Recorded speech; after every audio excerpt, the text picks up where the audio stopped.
నిజామాబాద్ లో పసుపు రైతులు రోడ్డెక్కారు. పసుపు మార్కెట్ నుంచి బస్టాండ్ వరకు రాస్తారోకో చేశారు. మద్దతు ధర రావడం లేదని నిరసన వ్యక్తం చేశారు. వాహనాలు అడ్డుకుని తీవ్ర నిరసన తెలిపారు. దీంతో బస్టాండ్ ముందు బస్సులు ఎక్కడికక్కడే నిలిచిపోయాయి. ఆందోళనకారులను అడ్డుకున్న పోలీసులు వారికి నచ్చజెప్పే ప్రయత్నం చేశారు. జిల్లా కలెక్టర్ రావాలని రైతులు డిమాండ్ చేయడంతో 5గురు రైతు ప్రతినిధులను కలెక్టరేట్కు చర్చలకు ఆహ్వానించారు. దీంతో ఆందోళన విరమించిన రైతులు కలెక్టరేట్కు వెళ్లారు.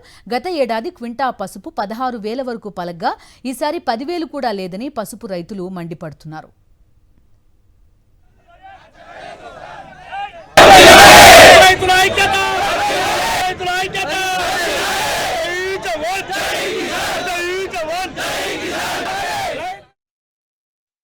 అయితే అక్కడ మద్దతు ధర లేక ప్రతి రైతు చాలా ఆవేదన చెందుతుండు. ఖరీదారులు పసుపుని కొనడం లేదు. మొన్న పసుపు 10,000కు లాగేసారు, మండ 9,000 అన్నారు. కానీ ఈరోజు చూసుకున్నట్లయితే ఒక్క ఖరీదారు కూడా మార్కెట్కు రావడం లేదు. మా యొక్క పసుపును కొనుగోలు చేయడం లేదు. వచ్చి ఒక్కొక్క దుకాణంలో ఒక్కొక్క 2-3 కుప్పలు తీసుకొని వెళ్ళిపోతున్నారు. మిగతా కుప్పలన్నీ అట్లే ఉంటున్నాయి. కానీ రైతులు 2-3 రోజులు సంది ఆడ ఎంతో బాధతోటి వేచి చేస్తున్నారు.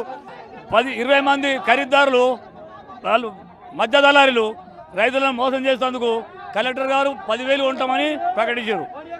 ఇవాళ కొనక రేపు ప్రైవేట్ బీట్ పెట్టి 8,000, 7,500, 9,000 ఉంటామని వాళ్ళు ఉద్దేశపూర్వకంగా రైతుల మాలు కొనక ఇవాళ ఖరీదు రాయక కుప్పలు అసలేరు.